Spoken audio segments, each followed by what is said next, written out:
Did you know that on this day in 1972, a high school girl changed sports forever? Title IX had just passed, but most schools were still ignoring girls' athletics. Then came Patricia Williams from Lincoln High in Ohio. She wanted to play on the boys' basketball team because her school had no girls' team. The school said no. The state said no. But Patricia didn't give up. She took her case all the way to federal court while practicing alone in her backyard every single day. The media called her crazy. Students made fun of her. Even some parents said she was being ridiculous. But on December 15, 1972, the judge ruled in her favor. Patricia became the first girl in Ohio to legally play on a boys' high school basketball team.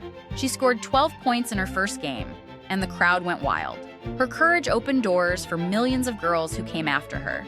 Today, over 3 million girls play high school sports. It all started with one brave teenager who refused to take no for an answer.